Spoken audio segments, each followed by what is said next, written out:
Hello friend, good morning सर्वांना. मित्रांनो, आपलं हे संख्या आणि संख्याचे प्रकार यावरील दुसरं लेक्चर आहे. ठीक आहे. पहिल्या लेक्चरमध्ये आपण संख्या म्हणजे काय ते बघितलं. ठीक आहे. संख्याचे प्रकार बघितले. त्यातली पहिली टाईप बघितला नैसर्गिक संख्या, बरोबर. त्याची बेसिक माहिती बघितली. माहिती बघितल्यानंतर त्यावरील प्रश्न कसे येतात, जे फॉर्म्युले आहेत ते बघितले. ठीक आहे. 5 फॉर्म्युल्यावर प्रश्न बघितले आपण. आता 6वा आणि 7वा आणि अजून एक 8वा आहे, यानंतर घेतो. हे आपण या लेक्चरमध्ये सुरू करत आहे. ठीक आहे. बघा, आता हा 6वा फॉर्म्युला आहे. पहिल्या क्रमवार नैसर्गिक संख्येच्या वर्गाची बेरीज. आता अगोदर जे होतं ती पहिल्या क्रमवार नैसर्गिक संख्यांची बेरीज होती. आता संख्यांच्या वर्गाची बेरीज विचारली तर त्यासाठी आपल्याला हा फॉर्म्युला वापरायचा आहे. कोणता? n ब्रॅकेटमध्ये n+1, दुसऱ्या ब्रॅकेटमध्ये 2n+1 डिवाइड 6. ठीक आहे. n म्हणजे काय तुम्हाला हे माहितच आहे, बरोबर. n म्हणजे काय? एकूण संख्या. ठीक आहे. एकूण संख्या हे लक्षातच ठेवायचे तुम्हाला की n चा अर्थ आहे एकूण संख्या. कुठं जरी n आलं, यामध्ये कुठं जरी n आलं तर एकूण संख्या हा त्याचा अर्थ होतो. ठीक आहे. बघा, आता प्रश्न दिलेला आहे आपल्याला. पहिल्या 8 नैसर्गिक संख्यांच्या वर्गांची बेरीज किती? वर्गांच्या बेरीजसाठी फॉर्म्युला काय? आपल्याला हा फॉर्म्युला आहे, बरोबर. हा वापरून आपल्याला याचं उत्तर काढायचं आहे.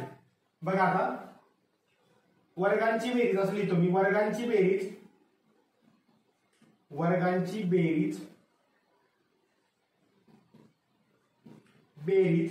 बरोबर फॉर्म्युला आधी पहिल्यांदा लिहितो. ठीक आहे. n ब्रॅकेटमध्ये n+1, दुसऱ्या ब्रॅकेटमध्ये 2n+1 डिवाइड 6. ठीक आहे. किमती पण इथंच टाकतो जेणेकरून आपल्याला खाली सॉल्व्ह करता येईल. n किती आहे? n म्हणजे पहिल्या, पुढे आहे प्रश्न, पहिल्या 8 नैसर्गिक संख्यांच्या वर्गाची बेरीज. n म्हणजे किती आहे इथं? तर n आहे इथं 8. किती आहे? 8, बरोबर. पहिल्या.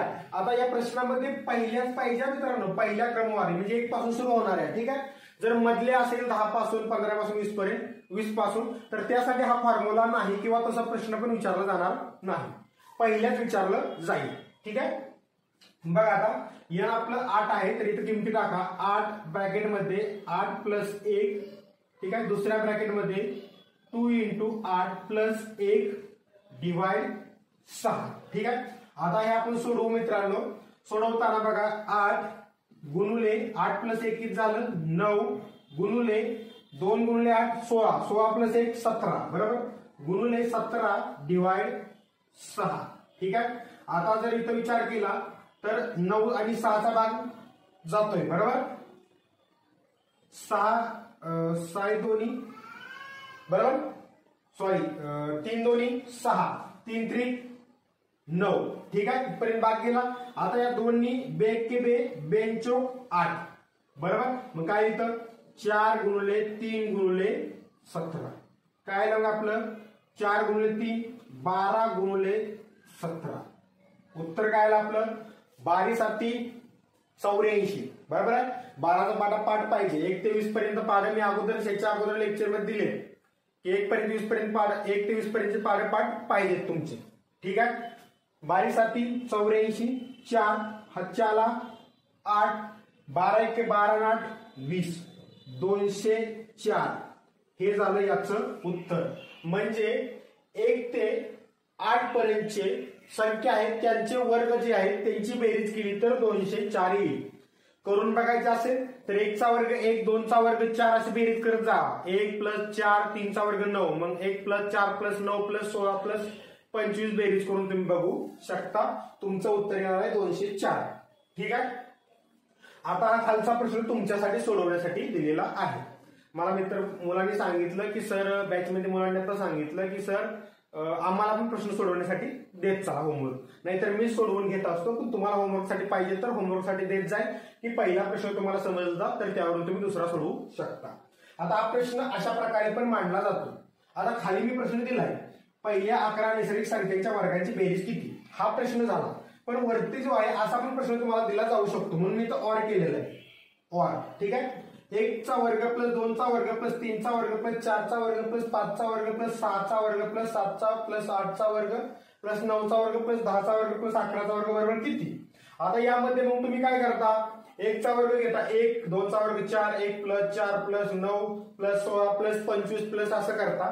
त्याऐवजी हा फॉर्म्युला किमती टाकून काढायचा आहे. इथं आजच्या ठिकाणी फक्त यांची व्हॅल्यू काय येणार आहे तुमची 11 येणार आहे बरोबर, कारण 11 पर्यंत आहे म्हणून यांची व्हॅल्यू 11 येणार आहे. इथं 11 पुटअप करून तुम्हाला उत्तर काढायचं आहे. याचं उत्तर तुम्ही मला ग्रुपवर किंवा खाली कमेंट मध्ये सांगायचं आहे. ठीक आहे. नेक्स्ट बघा फॉर्म्युला नंबर 7. इथं घनांचा आहे. पहिल्या क्रमवार नैसर्गिक संख्यांच्या घनांची बेरीज. इथं वर्गांची बेरीजचं हे सूत्र आहे, इथं घनांच्या बेरीजचं सूत्र आहे. सूत्र काय आहे, n in bracket n plus 1 upon 2 चा स्क्वेअर. ठीक आहे, हे सूत्र दिलेलं आहे. आता त्यावरून आपला प्रश्न घेतलेला आहे जो आपल्याला सोडवायचा आहे. पहिल्या 7 नैसर्गिक संख्यांच्या घनांची बेरीज किती?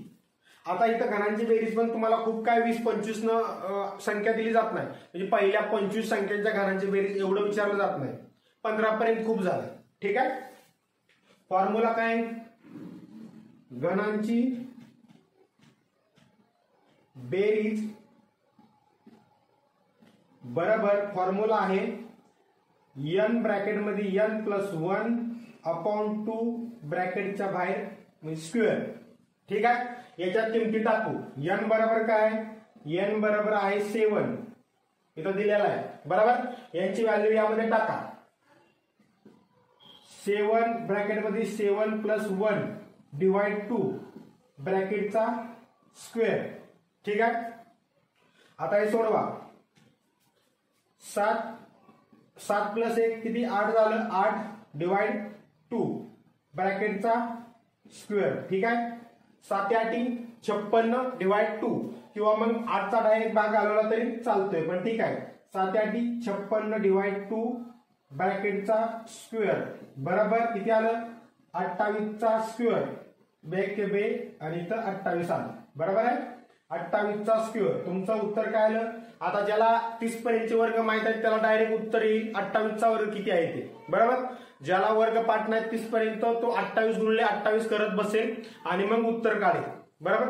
28चा वर्ग किती आहे 784 बरोबर आहे. तर चुकतंय काय 784. 25चा 625, 26चा 676, 27चा 729, 28चा 784. ठीक आहे. 784 हे झालं तुमचं उत्तर.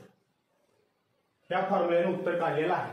आता यासाठी अजून शॉर्टकट काय, शॉर्टकट म्हणजे शेवटी फॉर्म्युलाच यूज केल्यासारखं आहे पण तरी पण सांगतो की पहिल्या किती संख्येचा विचारलेला आहे तेवढ्या संख्येची बेरीज करायची आणि त्याचा वर्ग काढायचा.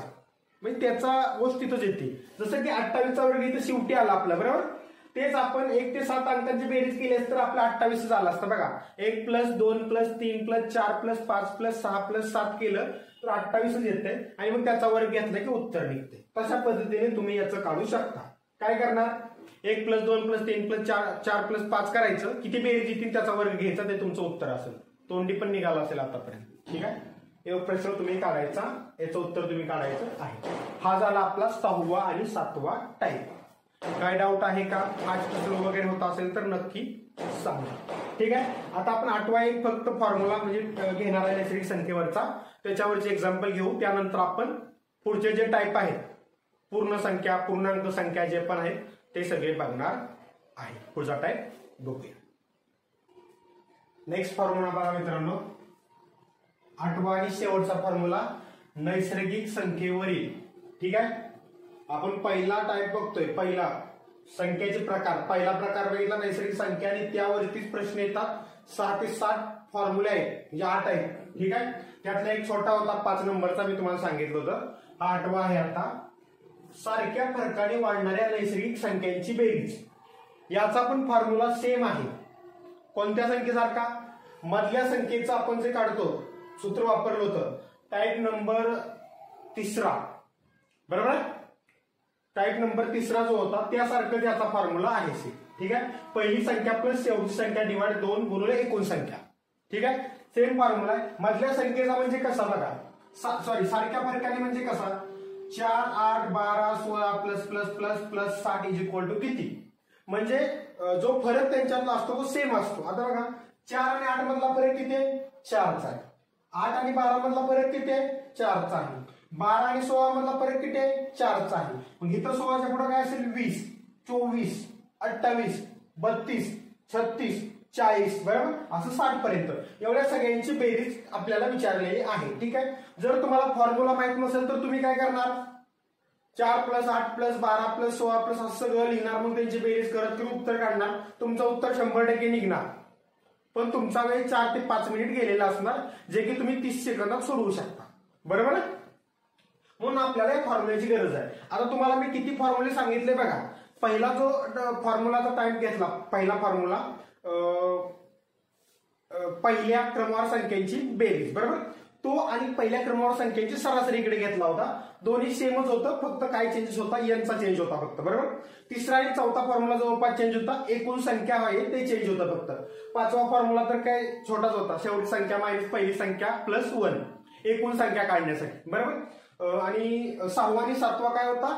तर इथं वर्गांची बेरीज होती, इकडे घनाची बेरीज होती बरोबर. ते 2 फॉर्म्युले असे घेतलेत आपण. आणि हा आता 8वा जो आहे तो तिसऱ्या फॉर्म्युल्यासारखाच आहे. ठीक आहे. आता सोडवायचं कसं तर फॉर्म्युला तर दिलेला आहे तुम्हाला बरोबर. मग काय इथं फॉर्म्युला लिहू का डायरेक्ट लिहू? फॉर्म्युला लिहून घेतो शॉर्ट मध्ये. ठीक आहे. पहिली संख्या प्लस शेवटची संख्या डिवाइड 2. ठीक आहे. गुणिले एकूण संख्या. ठीक आहे. बघा आता सुरुवात आहे. पहिली संख्या काय इथं 4 प्लस शेवटची संख्या काय 60 डिवाइड 2 गुणिले एकूण संख्या किती आहे? आता इथं पण एकूण संख्या काढताना तुम्हाला तो 5 नंबरचा फॉर्म्युला होता त्याचा वापर करता येणार नाही, कारण तिथं डायरेक्ट शेवटची संख्या मायनस पहिली संख्या प्लस 1 केलं की निघायचं. पण ते क्रमवार संख्या होत्या बरोबर.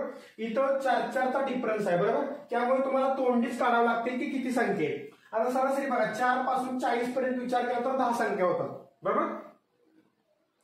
बरोबर आहे ना. 4, 8, 12, 16 4चा फरक आहे ना, म्हणून 4, 10, 40 म्हणून 10 संख्या होतात 4 ते 40 पर्यंत. आणि वरच्या 40 पासून 60 पर्यंतच्या 5 संख्या बरोबर, कारण 20चा फरक आहे 40 ते 60 मध्ये. आणि 4चा डिफरन्स असल्यामुळे 4 पंचे 20, 4 पंचे 20 5 आणि 4 10 40 10 10 5 15 म्हणजे एकूण संख्या किती झाल्या?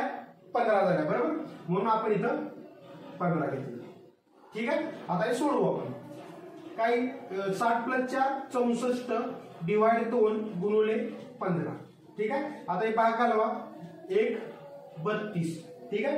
आता उत्तर काय 32 गुणिले 15 कितीला? आता 32 गुणिले 15 15 दोन्ही 30 हातच्या आला 3 15 त्रिक 45 आणि 3 48. किती आलं? 48. सॉरी 48 आलं, मी 38 लिहिलं सॉरी 48. 480 हे झालं तुमचं उत्तर. म्हणजे 4, 8, 12 अशा संख्या 60 पर्यंत घेतल्या की त्याची बेरीज केली तर त्याचं उत्तर येणं बेरीज येणार आहे 480. ठीक आहे. यामध्ये तुम्हाला काही डाऊट आहे का? आता हा प्रश्न तुम्ही सोडवायचा आहे. ठीक आहे. थोडा याच्यापेक्षा मोठा असेल, पण आता यामध्ये किती संख्या आहेत हे तुम्हाला मी फक्त सांगतो यामध्ये, कारण तुम्हाला कॅल्क्युलेशन करायला प्रॉब्लेम येत असेल तर. ठीक आहे. फॉर्म्युला तर माझ्या पहिली संख्या 3 आहे, शेवटची संख्या आहे 73. ठीक आहे. संख्या एकूण किती आहेत ते सांगतो तुम्हाला. संख्या एकूण आहे 3 मध्ये कितीचा फरक आहे? 5चा फरक आहे बरोबर. 3 पासून 5चा फरक आहे, म्हणून 50 पर्यंत झाल्या तुमच्या 10 संख्या. किती? 5 10 50. जी फरक किती आहे बघायचा आणि त्या फरकाने काढायचंय. ठीक आहे. आणि 50च्या पुढे बघा 73 पर्यंत आहे.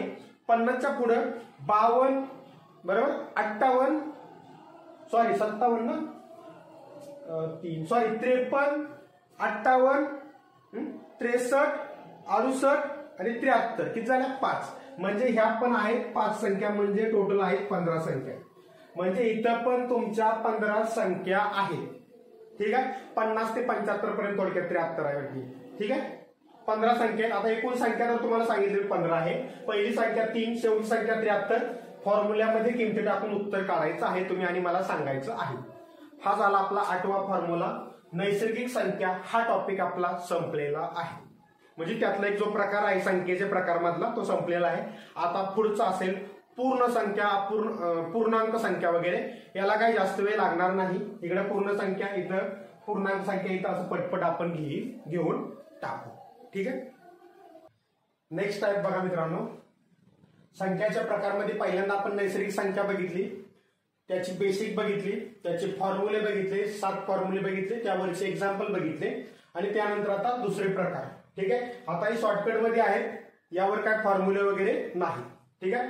बघा संख्येचे प्रकार दुसरा पूर्ण संख्या. पहिली नैसर्गिक संख्या झालं, आता पूर्ण संख्या. याला इंग्लिश मध्ये म्हणतात होल नंबर. ठीक आहे. डब्ल्यू ने दर्शवलं जातं. ठीक आहे. त्याचा मिनिंग शून्य व सर्व नैसर्गिक संख्या मिळून तयार झालेला संख्या समूह म्हणजे पूर्ण संख्या होय. शून्य व सर्व नैसर्गिक संख्या म्हणजे तुम्हाला नैसर्गिक संख्या तर माहित असतील आता की 1 पासून अनंत पर्यंत, इन्फिनिटी पर्यंत सर्व नैसर्गिक संख्या आहेत. 1 2 3 बरोबर, 1 पासून बरोबर. पूर्ण संख्येमध्ये काय आहे, शून्य आणि नैसर्गिक संख्या म्हणजे शून्य. बघा एक्झाम्पल हे दिलंय तुम्हाला संख्याचं, शून्य आणि पूर्ण नैसर्गिक संख्या म्हणजे हा शून्य झाला आणि इथून या सर्व नैसर्गिक संख्या बरोबर, 1 पासून अनंत पर्यंत. म्हणजे पूर्ण संख्येमध्ये फक्त नैसर्गिक संख्येव्यतिरिक्त शून्य फक्त एक्स्ट्रा आहे. बरोबर. नैसर्गिक संख्येव्यतिरिक्त शून्य फक्त एक्स्ट्रा आहे, म्हणून पूर्ण संख्या म्हणजे 0 1 2 3 4 असं इन्फिनिटी पर्यंत, अनंत पर्यंत. ठीक आहे. म्हणजे आता यामध्ये 0 ही सर्वात लहान पूर्ण संख्या झाली. बरोबर. नैसर्गिक संख्येमध्ये 1 ही सर्वात लहान संख्या होती, कारण 1 पासून सुरुवात होते नैसर्गिक संख्या. बरोबर. पूर्ण संख्या ह्या 0 पासून सुरुवात होतात. कुठून? 0 पासून. तर सर्वात लहान पूर्ण संख्या कोणती? 0. सर्वात मोठी कोणती? इन्फिनिटी. बरोबर, अनंत. ठीक आहे. इथं हे झालं. तिसरा आहे पूर्णांक संख्या. पूर्णांक संख्याला म्हणतो इंटिजर. लेटर आहे आय ने दर्शवतात त्याला. ठीक आहे. सर्व धन संख्या 0 व सर्व ऋण संख्या मिळून तयार झालेला संख्या समूह म्हणजे पूर्णांक संख्या होय. म्हणजे बघा, नैसर्गिक संख्या 1 पासून सुरू होतात अनंतपर्यंत. पूर्ण संख्या 0 पासून सुरू होतात, 0 1 2 3 4. आणि पूर्णांक संख्या ऋण पण असतात, शून्य पण आणि धन पण, म्हणजे सर्वच. ठीक आहे. म्हणून इथं एक्झाम्पल दिले मायनस इन्फिनिटी पासून. बरोबर, मायनस इन्फिनिटी पासून मायनस मायनस करत -1 0 परत 1 2 3 इन्फिनिटी पर्यंत. बरोबर. मायनस इन्फिनिटी पासून प्लस इन्फिनिटी पर्यंत. बरोबर. म्हणजे इकडं मायनस अनंतापासून ते प्लस अनंत पर्यंत सांगता येत नाही इथपर्यंत सर्व संख्या ह्या पूर्णांक संख्या असतात. ठीक आहे. त्यात मध्ये अपूर्णांक येणार नाहीत, पूर्णांक फक्त. ठीक आहे. 2/5 3/8 अशा संख्या नाहीत. ठीक आहे. आता यामध्ये बघा, 0 ही ऋण पूर्णांक ही नाही व धन पूर्णांक ही नाही. म्हणजे 0 जी संख्या आहे, इथं आहे, इथं आहे, कुठं पण, म्हणजे शून्य संख्या ती ऋण पूर्णांक पण नाही आणि धन पूर्णांक म्हणजे नाही. म्हणजे ऋण पण संख्या नाही, धन पण संख्या नाहीये. ठीक आहे. हे लक्षात घ्यायचं.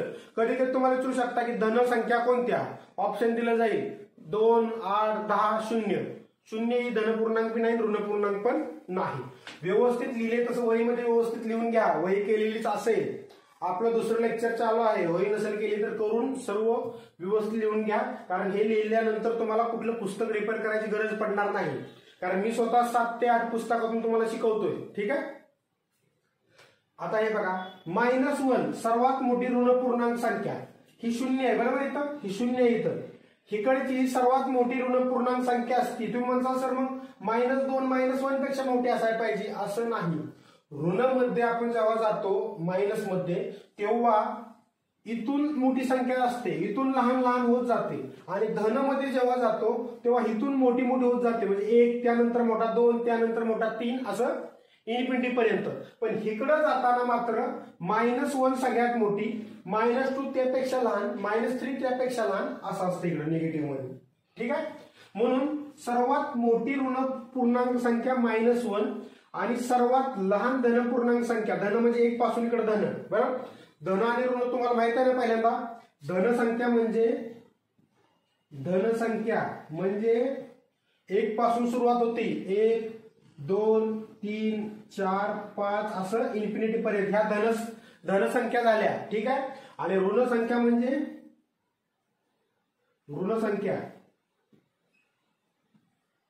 -1 -2 -3 -4 -5 -इन्फिनिटी पर्यंत ह्या झाल्या ऋण संख्या. शून्य ही ऋण पण नाही आणि धन पण नाही इथं सांगितलेलं आहे. ठीक आहे, हे लक्षात घेतलं पाहिजे. मग ऋण मधली सगळ्यात मोठी संख्या -1 असते, कारण इथून ह्या संख्या लहान लहान होत जातात. पण धनमध्ये उलट असतं, धनमध्ये हे एक सर्वात लहान असते, तिथून वाढत जातात. ठीक आहे, हे तुम्हाला इथं लिहिलेलं आहे. चौथा टाइप आपला अपूर्णांक. अपूर्णांकला इंग्लिशमध्ये म्हणतात फ्रॅक्शन आणि लेटर आहे एफ. ठीक आहे, आता याचा अर्थ काय, ज्या संख्यांची किंमत पूर्णांकात येत नाही त्या संख्यांना अपूर्णांक संख्या म्हणतात. पूर्णांकात येत नाही म्हणजे अंश आणि छेद स्वरूपात येते. असं पूर्णांकात येत नाही 3 4 5 असं पूर्णांकात येत नाही, अपूर्णांक त्याला म्हणतात. अपूर्णांकात येते म्हणजे कसं, तर त्याला XY स्वरूपात येते, म्हणजे अंश आणि छेद असतो अपूर्णांकात. अंश आणि छेद, अंशाला म्हणतात न्यूमरेटर, छेदाला म्हणतात डिनोमिनेटर. ठीक आहे, आता हे तुम्हाला दिले 2/7. 2 म्हणजे अंश असतो, 7 म्हणजे छेद असतो. तुम्हाला जर अंश आणि छेद माहित नसेल, अंश कुठला छेद कुठला, तर इथं तुम्हाला कळेल की 2 हा अंश आहे, 7 हा छेद आहे. म्हणजे वरचा जो असतो तो अंश असतो, खालचा जो असतो तो छेद असतो.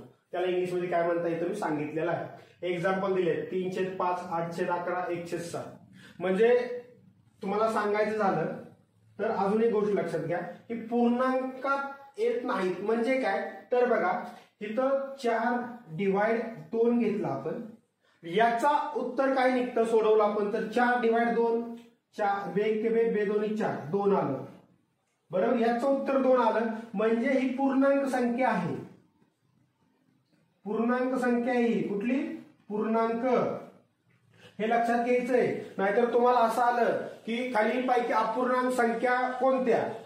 ठीक आहे, आणि इथं तुम्हाला दिलं 6/9. ठीक आहे, 4/8, 6/2, 8/3. सांगा आता ह्यातली अपूर्णांक संख्या कोणती. तुम्ही म्हणताल सर सर्वच संख्या अंश आणि छेद स्वरूपात आहेत, तर यात अपूर्णांक संख्या कशी काय असू शकते, म्हणजे पूर्णांक संख्या कशी काय असू शकते यामध्ये. बरोबर, सॉरी, पूर्णांक संख्या कोणती विचारल्यानंतर. ठीक आहे, पूर्णांक संख्या तुम्ही म्हणताल की सर सगळ्या संख्या अंश आणि छेद मध्ये आहेत, तर सर्व संख्या पूर्णांक आहेत. पूर्णांक कुठं आहे, याचा भाग घालवायचा. आपण काय करायचं, भाग घालवायचा. 6 आणि 9चा भाग घालवला, जोपर्यंत भाग जातोय तोपर्यंत. 6 आणि 9चा घालवला काय ते, तर 3 भाग जातोय, 3 2 7 3 3 9. ह्याच्या खाली भाग जातोय का, नाही.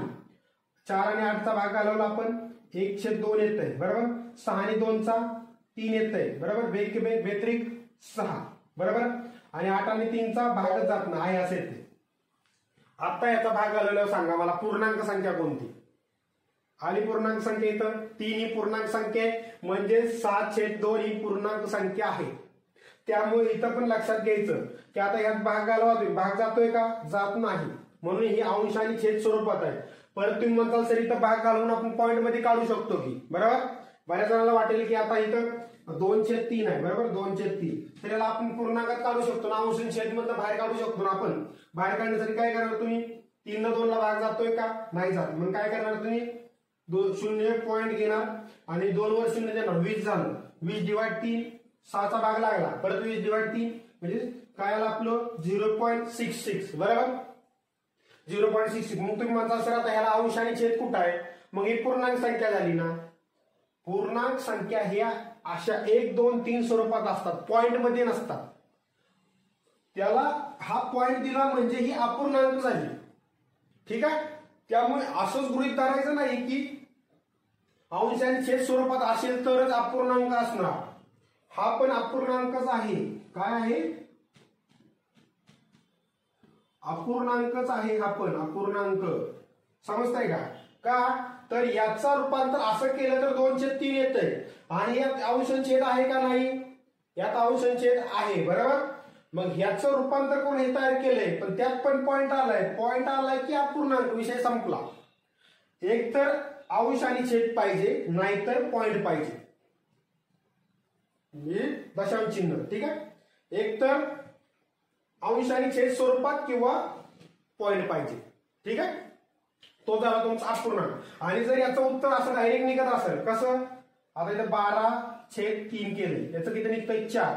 डायरेक्ट निघतंय का नाही, ह्याला कुठं असा पॉईंट आहे का नाही, पूर्ण संख्या आहे का नाही, 4 बघा इथं पूर्ण संख्या आहे का नाही, म्हणून ही तुमची झाली पूर्णांक. आता काय तुम्हाला डाऊट अपूर्णांक आणि पूर्णांकामध्ये?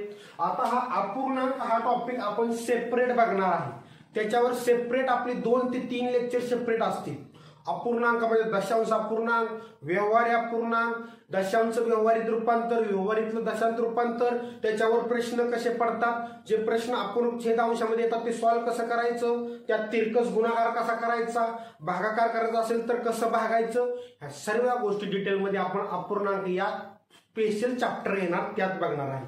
यात फक्त अपूर्णांक म्हणजे काय एवढंच तुम्हाला समजून घ्यायचं आहे. त्यामुळे असं समजायचं नाही की अपूर्णांक सरांनी 2-3 मिनिटात संपवला, अजिबात नाही, त्याची आपली सेपरेट लेक्चर असते. मित्रांनो या व्हिडिओमध्ये आपण एवढंच घेतोय, ठीक आहे. 25 ते 30 मिनिटाची व्हिडिओ झालेली आहे आपली. आपले जवळपास 4 टाईप झालेले आहेत यामध्ये आतापर्यंत प्रकार, ठीक आहे. पुढच्या लेक्चरमध्ये 3ऱ्या लेक्चरमध्ये आपण परिमेय संख्या, अपरिमेय संख्या, सम संख्या, विषम संख्या, मूळ संख्या, संयुक्त संख्या, त्रिकोणी संख्या, चौकोनी संख्या, वास्तव संख्या, गुणाकार व्यस्त संख्या, बरं बेरीज व्यस्त संख्या, हे सर्व टाईप आपण पुढच्या लेक्चरमध्ये बघूया. पुढच्यात काय होईल त्या पुढच्यात काय जाते, ठीक आहे. हे समजलं तुम्हाला? आता यामध्ये काय डाऊट आहे की तुम्हाला? धनसंख्या ऋण संख्या काय डाऊट आहे का? पूर्णांक संख्या कशी ओळखायची आणि अपूर्णांक संख्या कशी ओळखायची समजलं? एकतर अंश आणि छेद स्वरूपात असली पाहिजे अपूर्णांक, नाहीतर असं दशांश चिन्हात आले पाहिजे, ठीक आहे मित्रांनो. Thank you friend.